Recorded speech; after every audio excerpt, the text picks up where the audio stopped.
Bendiciones con todos. Tema 46. Las verdades de la palabra de Dios. Hoy, conclusión del Concilio de Jerusalén. Y utilizamos Hechos capítulo 15, versículo del 13 al 41, que vamos leyendo a medida que explicamos, ¿sí? Entonces, en el video anterior vimos que estaba dándole la solución al conflicto que había entre judíos y gentiles, ¿no es cierto? Pero aquí en este video vamos a ver la conclusión, ¿ok? Luego de que Pablo y Pedro expusieran sus opiniones y testimonios ante el concilio de los ancianos reunidos en Jerusalén, tomó la palabra Jacobo, a quien también se le conoce en español como Santiago, quien era hermano de Jesús. Sus palabras iban a tener mucho peso, ya que él era el líder principal de la iglesia de Jerusalén. Miren lo que dice Hechos capítulo 15, versículos 13 y 14. Y cuando ellos callaron, Jacobo respondió diciendo: varones hermanos, oídme. Simón ha contado cómo Dios visitó por primera vez a los gentiles para tomar de ellos pueblo para su nombre. Aunque los acontecimientos con los gentiles iban en contra de sus paradigmas, Jacobo reconoció que el Señor estaba haciendo algo con los gentiles. No solo eso, sino que reconoció que lo que estaba aconteciendo era el cumplimiento de lo profetizado en las Escrituras. Tal vez no se había entendido antes, pero ahora se estaba haciendo evidente. Mira lo que dice Hechos capítulo 15, versículos del 15 al 18. Y con esto concuerdan las palabras de los profetas, como está escrito: después de esto volveré y reedificaré el tabernáculo de David, que está caído, y repararé sus ruinas, y lo volveré a levantar, para que el resto de los hombres busquen al Señor, y todos los gentiles, sobre los cuales es invocado mi nombre, dice el Señor, que hace conocer todo esto desde tiempos antiguos. Jacobo dio su opinión, no personal, sino basada en las Escrituras. Él dijo lo que estaba aconteciendo con los gentiles concordaba con lo escrito por los profetas. El profeta Amós, capítulo 9, versículos 11 y 12. Escuche. En aquel día yo levantaré el tabernáculo caído de David, y cerraré sus portillos y levantaré sus ruinas, y lo edificaré como en el tiempo pasado, para que aquellos sobre los cuales es invocado mi nombre posean el resto de Edom y a todas las naciones, dice Jehová que hace esto. ¿Cuál es el tabernáculo de David? Algunos interpretan el tabernáculo caído de David como la interrupción del reinado de David y sus descendientes en Israel. Salomón todavía reinó sobre un reino unido, pero Israel se dividió en dos casas durante el reinado de Jeroboam, hijo de Salomón. El profeta Amós vivió cuando las tribus del norte, 10 tribus, se habían apartado de Judá, y se quedó solo con la alianza de la tribu de Benjamín y Leví. Según esta interpretación, la profecía apunta a que el reino de Israel será restaurado a la familia de David, pero no solo reinará sobre Israel, sino también sobre Edom, hoy Jordania, y todas las naciones. Esto sucederá cuando el Mesías venga y establezca su reino milenario.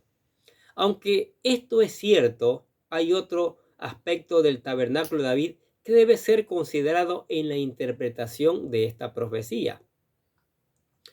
Luego del secuestro del arca del pacto y la trágica muerte de Elí y sus hijos, el tabernáculo de Moisés, que estaba en Silo, cayó en abandono, como dice Primera de Samuel. Eventualmente el arca regresó a Israel por milagro de Dios, pero se mantuvo prácticamente oculta por 20 años en la casa de Aminadab, como dice 1 Juan capítulo 7, versículos 1 y 2. Cuando David era rey, él se propuso llevar el arca a Jerusalén. El deseo del rey era construir el templo para Dios, pero el Señor no se lo permitió, y ese privilegio fue reservado para su hijo Salomón. Mientras tanto, David levantó una tienda o tabernáculo temporal diferente al tabernáculo de Moisés. La peculiaridad de esta tienda de David es que no había mobiliario ni divisiones adentro. El arca estaba en medio y el pueblo iba a adorar allí al Señor. Era una casa de adoración 24/7 sin par, en la cual cualquiera que quisiera adorar a Jehová podía entrar allí, incluyendo a los gentiles creyentes. Probablemente Jacobo se refería a este aspecto de inclusión de los gentiles en su referencia a la profecía de Amós, probablemente. Ahora, la conclusión de Jacobo.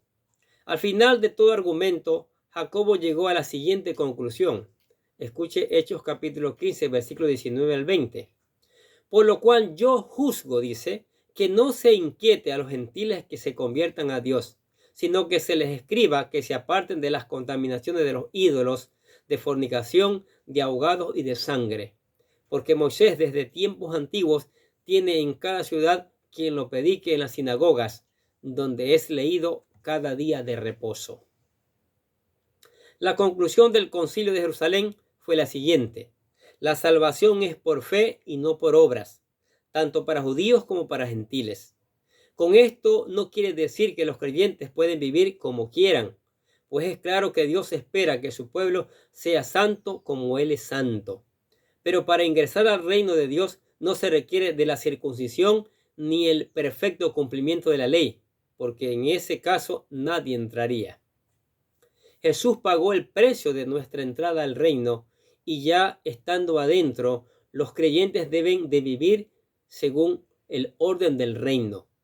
Por eso, Jacobo pide a los líderes que instruyan a los creyentes gentiles en lo básico y luego aprenderán el resto cuando se expongan a la lectura de la palabra que se hace todos los días en los días de reposo en las sinagogas.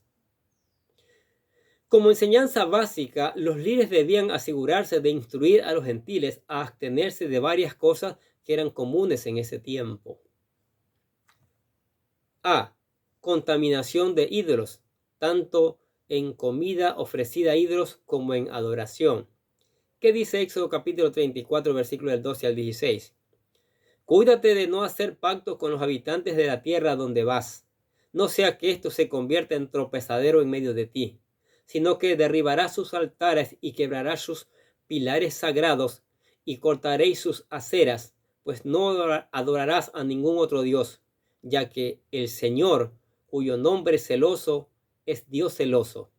No sea que hagas pacto con los habitantes de aquella tierra y cuando se prostituyan con sus dioses y les ofrezcan sacrificios, alguien te invite y comas de su sacrificio y tomes de sus hijas para tus hijos y ellas se prostituyan con sus dioses y hagan que también tus hijos se prostituyan con los dioses de ellas. Imagínense. B. La inmoralidad sexual. 1 Corintios capítulo 6, versículos 18 al 20 dice: huid de la fornicación. Todos los demás pecados que el hombre comete están fuera del cuerpo, pero el fornicario peca contra su propio cuerpo. ¿O no sabéis que vuestro cuerpo es templo del Espíritu Santo que está en vosotros, el cual tenéis de Dios y que no sois vuestro? Pues por precio habéis sido comprados. Por tanto, glorificad a Dios en vuestro cuerpo y en vuestro espíritu, los cuales son de Dios.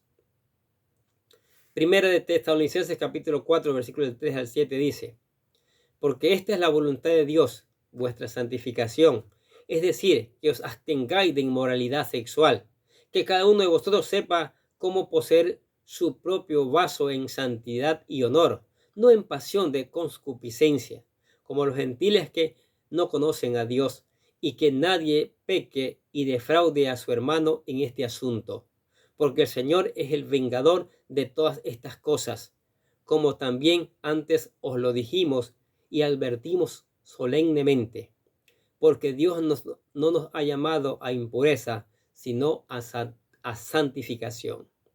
C. No beber sangre ni a comer con sangre. No debían comer carne con sangre, que proviene de animales que fueren ahogados o ahorcados. Lo hacían así para que la sangre se quede en la carne y así sea más suave. Pero Dios lo prohibió por lo que significa la sangre. Miren lo que dice Levíticos capítulo 17, versículos 10 al 14. Si cualquier hombre de la casa de Israel o de los forasteros que residen entre ellos come sangre, yo pondré mi rostro contra esa persona que coma sangre y la cortaré de entre su pueblo, porque la vida de la carne está en la sangre, y yo os la he dado sobre el altar para hacer expiación por vuestras almas, porque es la sangre, por razón de la vida, la que hace expiación. Por tanto, dije a los hijos de Israel: ninguna persona entre vosotros comerá sangre, tampoco comerá sangre de ningún forastero que reside entre vosotros. Y cuando algún hombre de los hijos de Israel o de los forasteros que residen entre ellos, que al cazar captura un animal o un ave que sea permitido comer, derramará su sangre y la cubrirá en la tierra, porque en cuanto a la vida de toda carne, su sangre es su vida.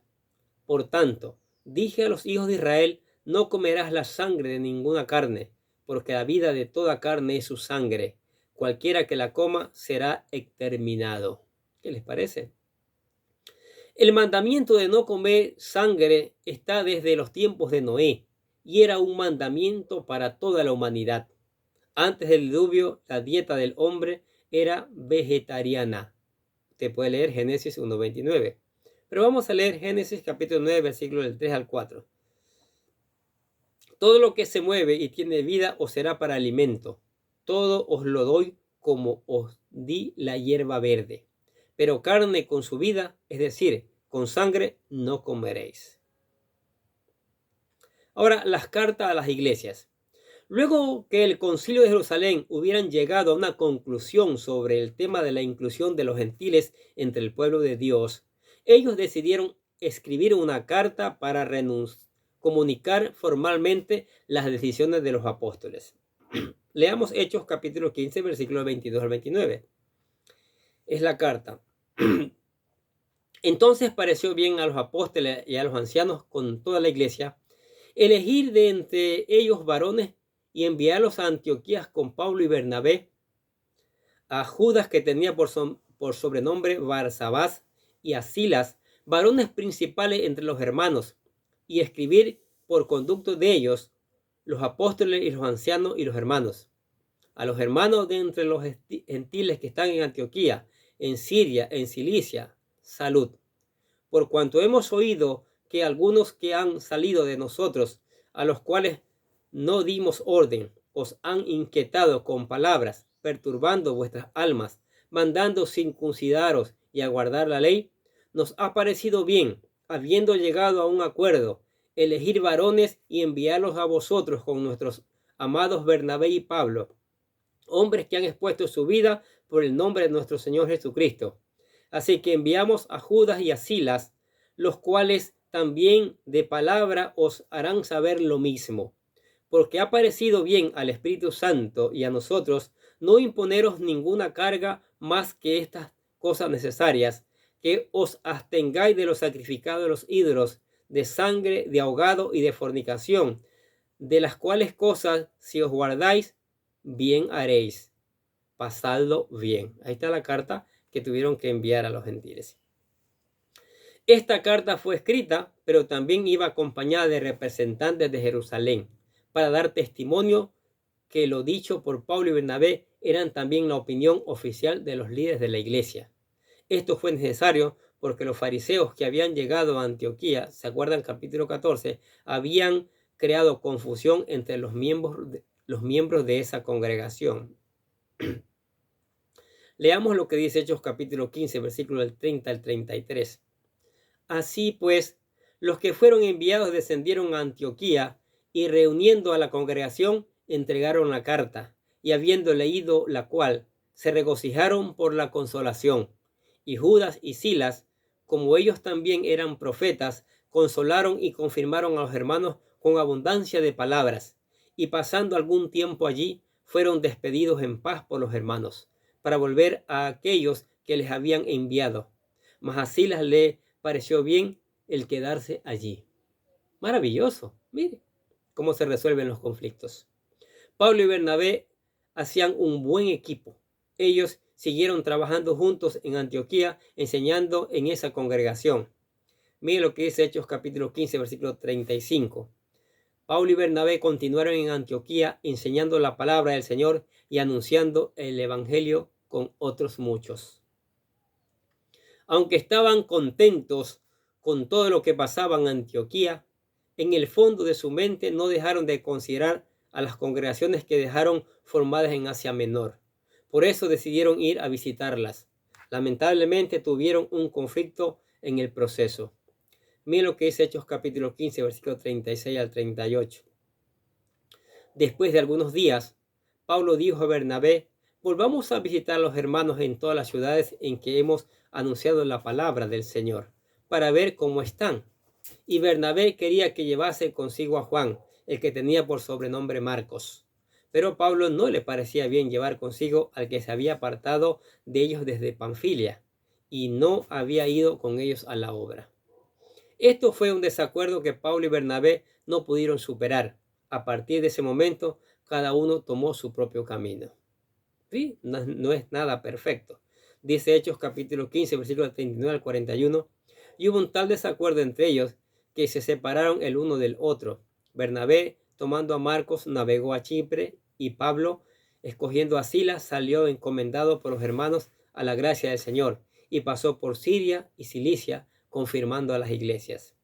Así comenzó el segundo viaje misionero, Siria y Cilicia. En el siguiente capítulo le veremos sobre este viaje. Pero ¿qué les parece en esta maravillosa verdad? Hay un conflicto, el Señor, con el testimonio de Pablo y Bernabé, de Pedro, Jacobo, hermano del Señor Jesucristo carnal, por si acaso, que es el principal líder de allí de Jerusalén, llegan a una conclusión. Escriben una carta, llevan la carta y se regocijan.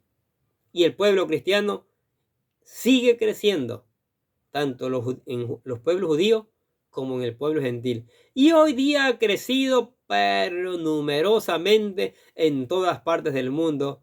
Y eso es maravilloso. Mire cómo es que el Señor quiere que todos sean salvos. El Señor quiere que todos vengan al conocimiento de la verdad. El Señor quiere que todos reconozcan a Cristo como el único Salvador, el único Señor, el único Rey. Por eso que nosotros hemos puesto aquí la oración de guía, de modelo, para que usted venga a los pies de Cristo y también se convierta en parte del pueblo de Dios. ¿Qué le parece? La oración dice así: querido Dios, sé que soy un pecador y que nada de lo que hago puede hacerme ganar el cielo o la vida eterna.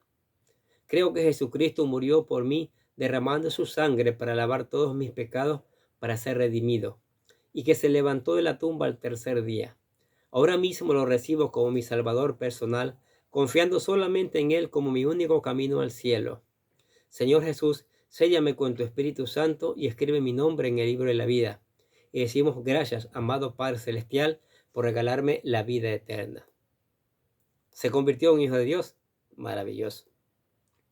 Lea la palabra todos los días, estúdiela, busque obedecerla. Una vez que la ha obedecido, predíquela a otros también. Ore por la palabra, ore en cada momento, en cada circunstancia. Cante alabanzas, hay un sinnúmero de alabanzas. Es más, la tercera parte de los salmos son alabanzas al Señor. Allí aprendemos a alabar al Señor. Y venga a la iglesia. Aquí abrimos las puertas para juntos seguir aprendiendo estas maravillosas verdades. Amén. Oremos. Padre, maravillosa es tu palabra, ¿sí? Maravillosa es tu palabra. ¿Cómo resuelven este conflicto, Señor? ¿Cómo resuelven este conflicto? Con el testimonio de tu palabra, con el cambio que el Señor está haciendo. Y vemos que el pueblo gentil está creciendo, está viniendo a tus pies, porque hombres como Pablo y Bernabé están llevando tu palabra, Señor. Hoy, tu misma palabra dice que necesitan obrero para la mies. Padre, que tu Espíritu Santo se mueva. Tu Espíritu Santo, que conoce dónde están los hombres y mujeres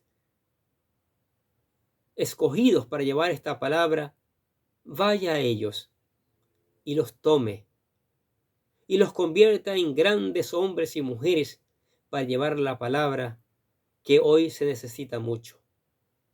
Hoy se necesita un surgimiento de tu palabra. Y esa palabra traiga un avivamiento, traiga un cambio en este mundo que adolece, traiga una transformación en este mundo lleno de maldad, Señor.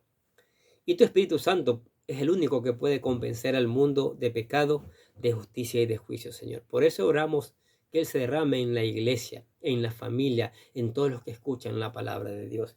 Oramos, Señor, para que su Espíritu Santo haga la obra perfecta en cada persona, Señor. Y por eso te alabamos y te damos gracias en el nombre del Señor Jesucristo. Y decimos amén. Y los bendecimos a ustedes que escuchan la palabra de Dios cada día. Gracias por escuchar. No se olvide que también hay que obedecer, hay que aplicar. Y algo importante, hay que llevar esta palabra. Hay que enseñarla a otros también. Y hoy día la ciencia, la tecnología nos ayuda para llevar esta palabra con facilidad. ¿Sí? Nosotros desde acá les deseamos que tengan un día, pero lleno de bendiciones.